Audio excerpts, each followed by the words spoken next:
Hello and welcome back to the KCC channel. I'm Rob and I hope you are having a wonderful day today. Today we're jumping into some Tales from Tech Support.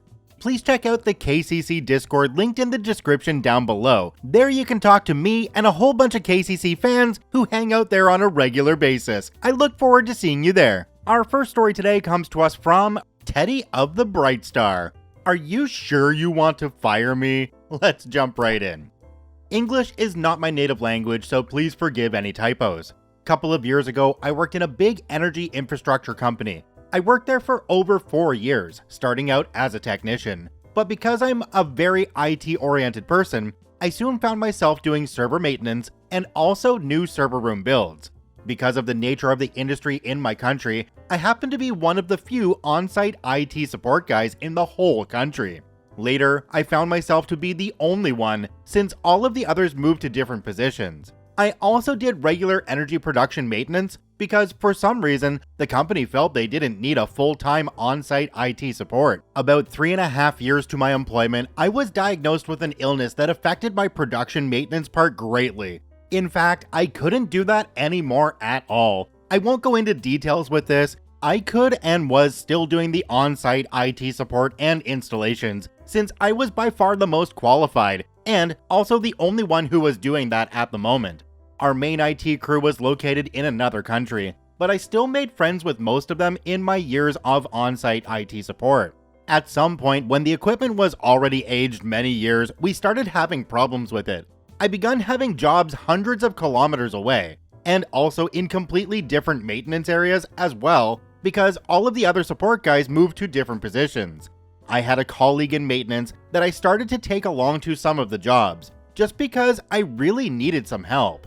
Some of the tasks took several days, sometimes even a week of traveling to do them all. He wasn't really qualified for IT, but I thought he'll learn as I teach him. It turned out he actually learned some, but he was also very sloppy and got distracted very quickly. One time, he even got himself electrocuted with the mains rail when doing server maintenance. But it is a completely different story. It turned out that the company was not happy because of the illness I had and wanted me out. I could still do the IT stuff completely fine, but since that was not the position they hired me for, they started to give me some hard time. I contacted some of my colleagues abroad, and they all said they really needed me for IT support and installations. After some time, the big bosses decided they didn't need me anymore since I was not able to do the work they originally hired me for. Let me remind you, at this time, I was the only on-site IT support guy in the whole country that was qualified to do the job. Some months go by and I was eventually fired. I tried to fight this termination with a union lawyer, with my boss and other colleagues in the maintenance, but with no luck. I had 6 months left and then I was out. I had no problem doing IT support because my illness didn't really affect that part of the job. Almost immediately after I was no longer working, I started getting phone calls from the colleague I previously tried to train for the same job I was doing. He had his hands full with all the stuff I used to do before, but I could clearly tell he had not listened to half of what I told him. He was calling me to ask for the most basic questions of how to do maintenance and troubleshooting. I was dumbfounded that they actually moved this guy to IT support, since he had absolutely no idea how to do it. And I recall telling my boss that this guy is no fit for this job. After a while, I heard that the local boss, who was a really nice guy and on my side, was in trouble because he had no qualified local IT support for server maintenance, and the guys abroad were asking what happened to me and they needed stuff to be done.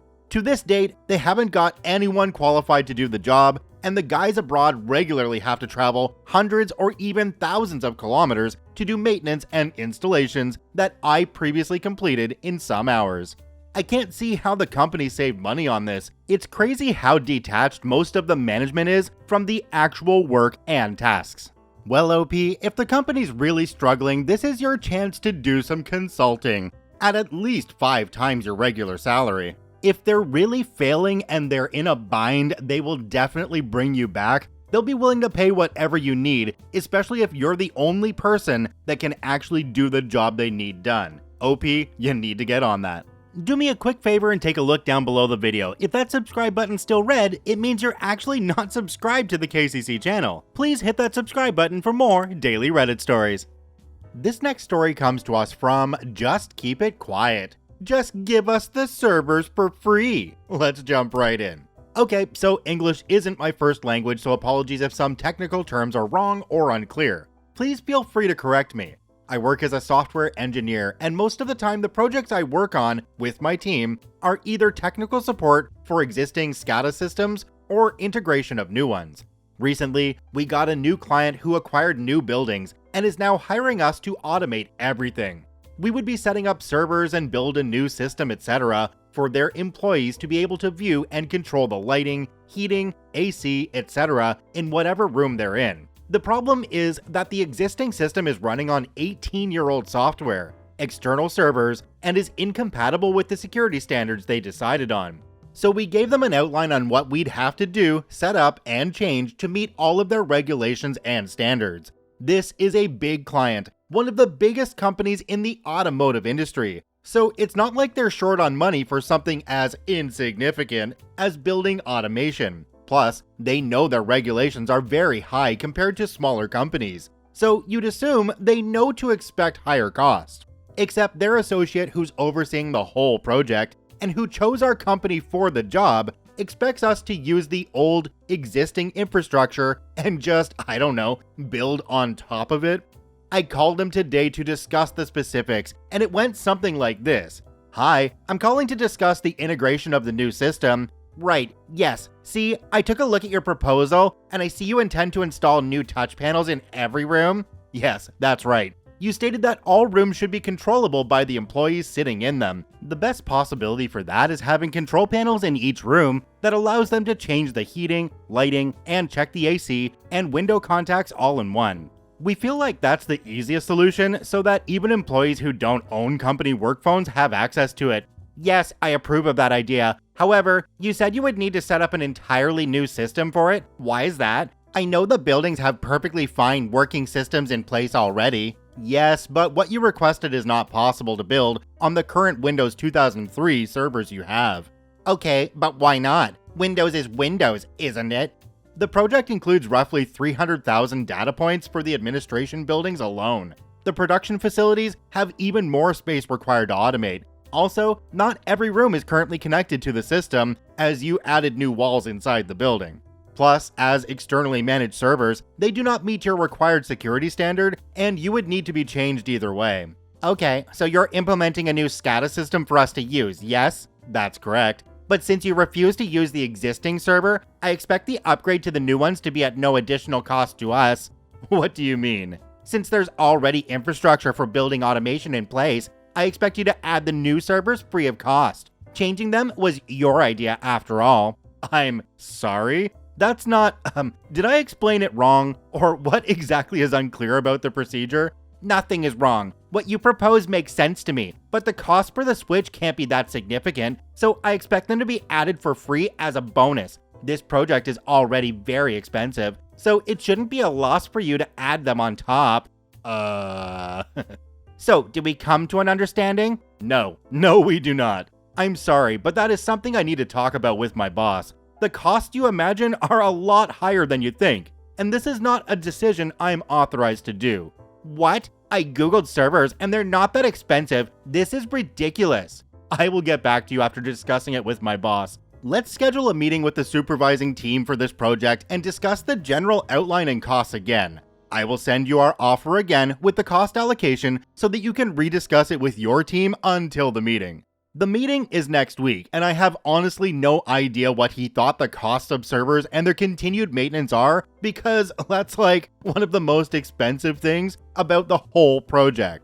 I seriously want to know what goes on in the boss's office when they're trying to pick out people to put on the head of a new automation project. Like, hey, let's pick this guy who has no idea what's going on in technology and put him on there just because he's been with the company for a long time. He can't fail, right? This next story comes to us from Viper 30,000. Boomerangs aren't the only things that always come back. Let's jump right in. This is yet another one of the tales from yesteryear and the exploits of yours truly, the repair guy, at this time operating in my alter ego as television repairman. In my never-ending search for truth, justice, and a really good picture, I run into some of the oddest problems one can imagine. The one in this story is best described as what to do and what not to do when the customer declines to repair his TV. One of our biggest ongoing problems were what we called boomerang sets. My shop offered a free estimate if you brought the TV to the shop. If you didn't want to bring it in, or if it was just so big that you couldn't, we would come to you. We charged a $25 fee for a basic service call, but we would waive that if you had your set repaired. Still, the idea of getting something for free was a strong inducement, and it was the rare week that we didn't have a couple dozen sets brought in. We would troubleshoot each one, figure out what would be involved in a repair, and call the customer with the estimate. It was not uncommon for a customer, upon hearing that the repair was going to be more than he wanted to spend, to ask us to just throw it out or something of that nature. People didn't mind dropping the set off for free, but they were far more reticent about coming back to get the set that wasn't going to be repaired. Even if they said they would come back to get it, they often didn't. Initially, we had a dumpster to take care of the dead sets, but the waste company balked at all the glass and metal being thrown away, so we had to find another means of disposal. The local landfill it would have to be. We would accumulate 15 to 20 sets and make a run to the dump to get rid of them. An hour's worth of labor to load them all up, run to the dump, pay the dump fee, empty the van, and get back to the shop. But hey, we had clear shelves. We also had a problem, looming in the waters like a shark, the free estimate.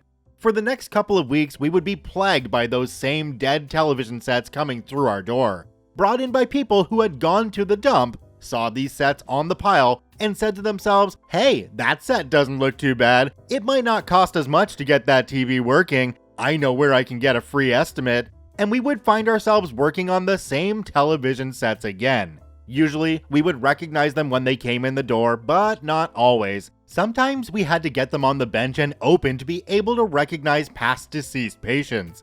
It was even worse if the set had been at the dump for very long. We got them back still warm from the sun beating on them, or dripping water from a recent rainstorm. We got them back reeking of cat urine, or with even more damage than they had when we dropped them off. Still, folks wanted their free estimate. To discourage this, we started writing dead or other things on the glass in Sharpie. The sets would come back with the screen cleaned off. We started to spray paint the screens. A razor blade will take that off. We might even paint the cabinet itself, but that still didn't stop the horde of returning zombies.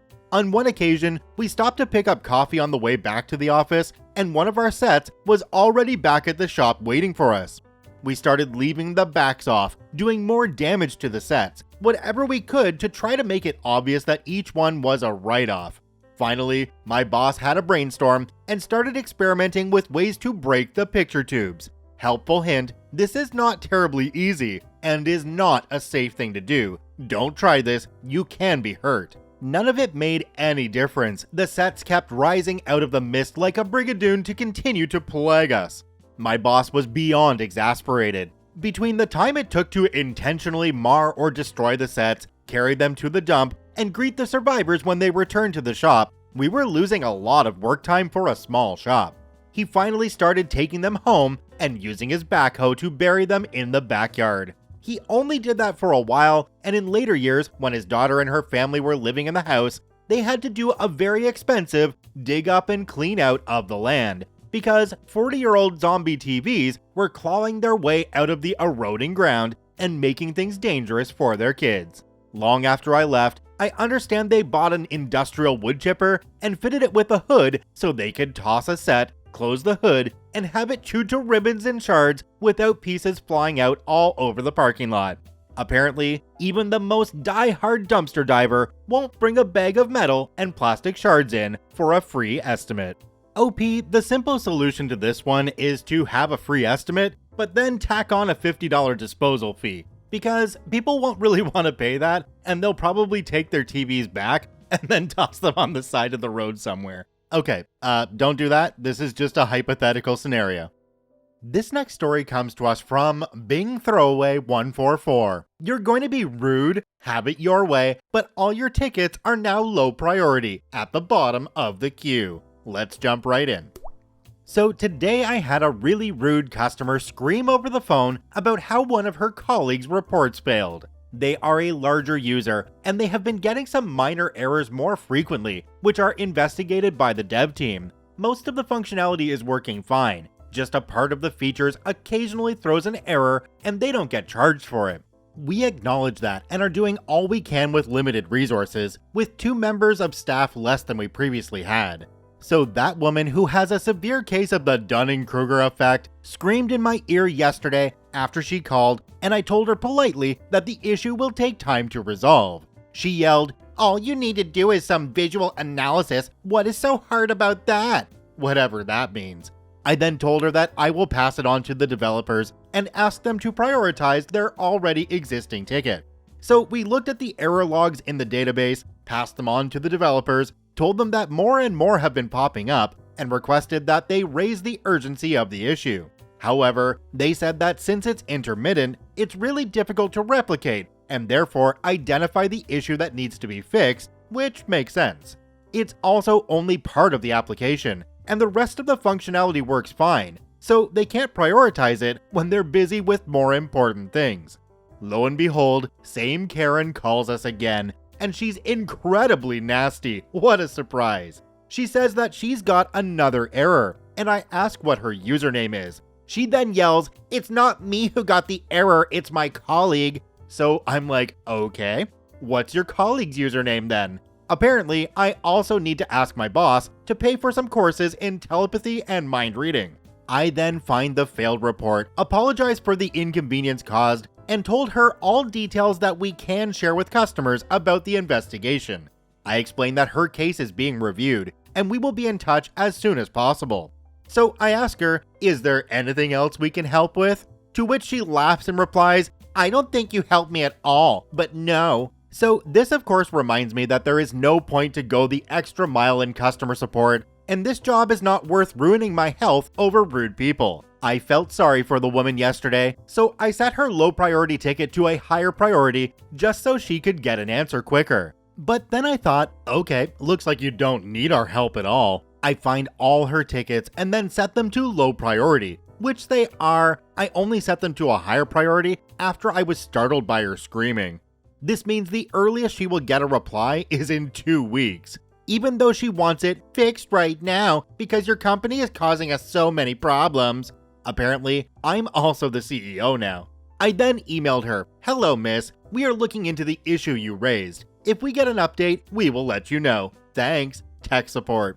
If she calls again, I'll just be as vague as possible. Tell her we are investigating the issue and wish her a very lovely day. OP, you don't have to deal with this. I would honestly escalate this back to the company that this person works for. Talk to the person that handles your contract with that company. Maybe even provide them some of your calls, the ones that have been recorded for quality assurance purposes. Let them know exactly how you're being treated and they can deal with it on their end so you don't have to. Check out all 4 OPs linked in the description down below. I thank you for watching. I hope you have a wonderful day and we'll see you tomorrow.